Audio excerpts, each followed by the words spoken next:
Like సుమారు ఒక 90 days time మాత్రమే ఉంది, అంటే 3 మంత్స్ టైమే ఉంది. సో ఈ 3 మంత్స్ టైంలో మీకు GS paper right as well as మీకు సబ్జెక్ట్ పేపరు ఈ రెండింటిని ప్రిపేర్ అవ్వాలి. సో ఎలా ప్రిపేర్ అవ్వాలి రైట్. సో ఆల్రెడీ నేను ఈ సబ్జెక్ట్ పేపర్ సంబంధించి నేను లైక్ మీకు మాక్ టెస్ట్లు అలాగే మీకు ఈవెన్ సబ్జెక్ట్ సంబంధించి డిఫరెంట్ సబ్జెక్ట్ సంబంధించి మాక్ టెస్ట్లు కావచ్చు, లేదా ప్రీవియస్ ఇయర్ క్వశ్చన్స్ కావచ్చు, or else say you can say that classes say it maybe online classes or recorded classes. So నేను మీకు కంటిన్యూగా అయితే మీకు చెప్తూనే ఉన్నాను. సో మన దగ్గర అయితే అన్ని సబ్జెక్ట్స్ సంబంధించి మీకు మాక్ టెస్ట్లు అయితే లైక్ ఈవెన్ ఫర్ ఎగ్జాంపుల్ మీరు ఇంజనీరింగ్ స్ట్రీమ్ అనుకోండి, ఎస్పెషల్లీ పాలిటెక్నిక్ లెక్చరర్స్ అనుకోండి. సో అందులో ఇంజనీరింగ్ స్ట్రీము లేదా ఈవెన్ సైన్సెస్లో కూడా మీకు కంప్యూటర్ సైన్స్ రిలేటెడ్ సబ్జెక్ట్స్ కావచ్చు, లేదా ఎలక్ట్రానిక్స్ కావచ్చు. సో ఇలాంటి సంబంధించి లేదా మీకు కంప్యూటర్ అప్లికేషన్స్ ఇవి కామన్గా ఏంటంటే మీరు you can prepare as per gate level. So gate లెవెల్లో ప్రిపేర్ అవ్వాలి. ఆర్ ఎల్స్ అంటే ఎగ్జాక్ట్లీ గేట్ స్టాండర్డ్ ఉంటుందని కాదు. సో ఇది సిన్స్ ఏపీఎస్సీ ఎగ్జామ్స్ కాబట్టి ఈవెన్ కొద్దిగా తక్కువ స్టాండర్డ్ ఉన్నా కానీ సరిపోతుంది. అట్ ద సేమ్ టైం ఏంటంటే ఈవెన్ యూజీసీ నెట్ లెవెల్లో కూడా మనం ప్రిపేర్ అవ్వచ్చు.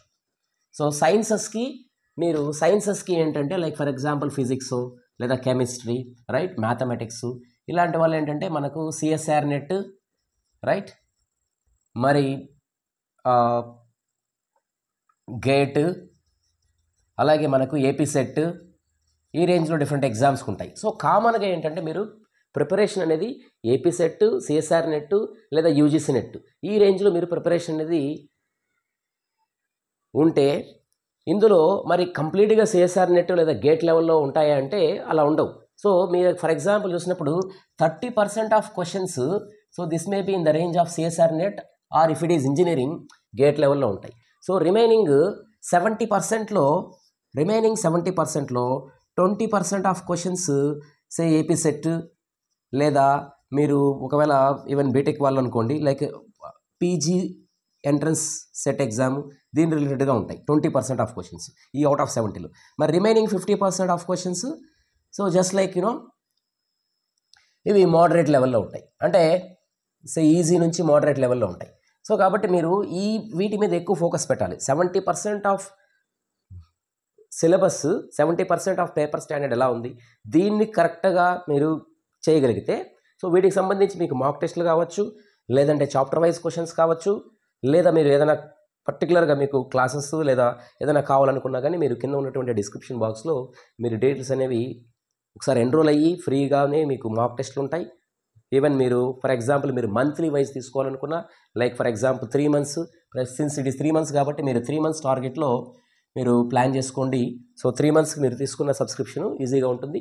సో ఈ ప్రిపరేషన్ అనేది ఎలా ఉండాలంటే ఈ జేఎల్లో డిఎల్లో పిఎల్ ఎగ్జామ్స్కి మీకు ప్రజెంట్ బూస్టింగ్ ఇస్తూనే మళ్ళీ మీకు రాబోయేటటువంటి లైక్ ఇంకొక తర్వాత ఈ జూన్ తర్వాత మళ్ళీ నెక్స్ట్ అకాడమిక్ ఇయర్కి వచ్చేసరికి మీకు డిఫరెంట్ ఎగ్జామ్స్లో మీకు ఏపీ సెట్ కావచ్చు, లేదంటే మీరు సిఎస్ఆర్ నెట్ కావచ్చు, ఆర్ ఎల్స్ తర్వాత ఏంటంటే మీకు ఈ యూనివర్సిటీలో ఉన్నటువంటి డిఫరెంట్ పొజిషన్స్లో మీకు అసిస్టెంట్ ప్రొఫెసర్స్ లేదా లెక్చరర్స్ జాబ్స్ సంబంధించి సుమారు 3200 పొజిషన్స్ అనేవి ఉన్నటువంటి నోటిఫికేషన్స్ కూడా మీరు ప్రిపేర్ అయ్యే విధంగా ఉంటే సో మీరు 70% ఆఫ్ సిలబస్ని మీరు 70% ఆఫ్ పేపర్ని 70% మీరు అటెంప్ట్ చేయగలిగితే ఈ 30% అనేది మేబీ కొంతవరకు మీరు నెగిటివ్ మార్క్స్ ఉంటాయి కాబట్టి వాటిలో ఎలిమినేషన్ మెథడ్ ఫాలో అయ్యి అందులో ఒక 5 to 10% మీరు అటెంప్ట్ చేసినా రిమైనింగ్ వాటిని అటెంప్ట్ చేయకపోయినా పర్వాలేదు, మీరు ఖచ్చితంగా జాబ్ అయితే తెచ్చుకోవచ్చు.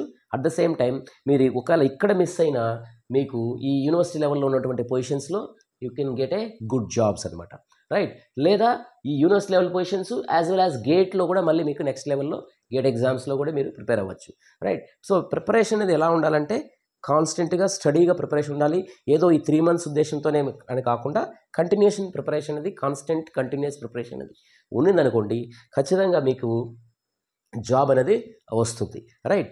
సో అలాగే ఏంటంటే మీకు ఈ జిఎస్ పేపర్కి సంబంధించి ఏంటంటే మీరు లైక్ జిఎస్ పేపర్కి ఆల్రెడీ మీకు డిఫరెంట్ మీరు ఒకవేళ ఆల్రెడీ మీకు కొంత ఐడియా ఉంటే no problem, you can directly మీరు కరెంట్ అఫైర్స్ అలాగే లేటెస్ట్గా ఉన్నటువంటి ఎకానమీకి సంబంధించి కావచ్చు లేదా పాలిటిక్స్ సంబంధించి కావచ్చు ఈ టాపిక్స్ని మీరు కరెంట్ అఫైర్స్ దృష్ట్యా చదువుకుంటూ సైన్స్ అండ్ టెక్నాలజీ ఇవన్నీ చదువుకుంటూ రిమైనింగ్ బేసిక్స్ ఫండమెంటల్స్ ఉన్నటువంటి వాటిని ఏంటంటే మీరు ఆల్రెడీ ఏదైతే ప్రిపరేషన్ తీసుకున్నారో దాని ప్రకారం మీరు బుక్స్ చదువుకుంటే సరిపోతుంది. లేదా మీరు కొత్తగా మీకు ఏదైనా ఫర్దర్గా మీకు టాపిక్స్ మీద ఐడియా కావాలనుకుంటే సో ఆల్రెడీ మీకు డిఫరెంట్ పీపుల్ లైక్ మీకు లైక్ ఈవెన్ సిఎస్బి కానీ లేదా బాలలత మేడం కానీ లేదంటే మీరు భవానీ శంకర్ సార్ కానీ ఇలా డిఫరెంట్ పీపుల్ నుంచి ఉన్నటువంటి ఈ జిఎస్ పేపర్ సంబంధించి ఉన్నటువంటివి లైక్ 3 months 6 months ఇలా మీకు running classes all live classes అనేవి ఉంటాయి. సో మీరు వాటిని కూడా వినొచ్చు. బట్ టైంని మరీ ఎఫెక్టివ్గా మీరు మినిమం ఒకవేళ మీరు జిఎస్కి డైలీ ఒక 3 to 4 hours మీరు స్పెండ్ చేస్తే మీ సబ్జెక్ట్ వచ్చేసరికి మీరు you need to spend remaining 4 to 6 hours. So daily మీకు ఏంటంటే నియర్లీ ఒక 10 hours వరకు ప్రిపరేషన్ అనేది ఈ పర్టికులర్ మీరు ఒక 3 months టార్గెట్ అనేది పెట్టుకుంటే ఖచ్చితంగా మీకు అనేది జాబ్ అన్నది వస్తుంది.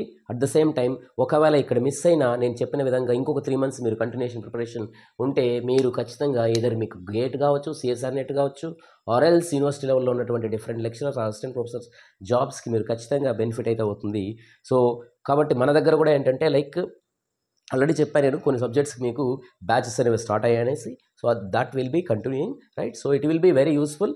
సో ఇంట్రెస్ట్ ఉన్న వాళ్ళైతే తీసుకోండి, రైట్. సో ఇది విషయం. ఇంకేదైనా అప్డేట్స్ ఉంటే మాత్రం మళ్ళీ మన ఛానల్లో అయితే అప్డేట్ అయితే చేస్తాం, right. Wish you good luck. Thank you very much.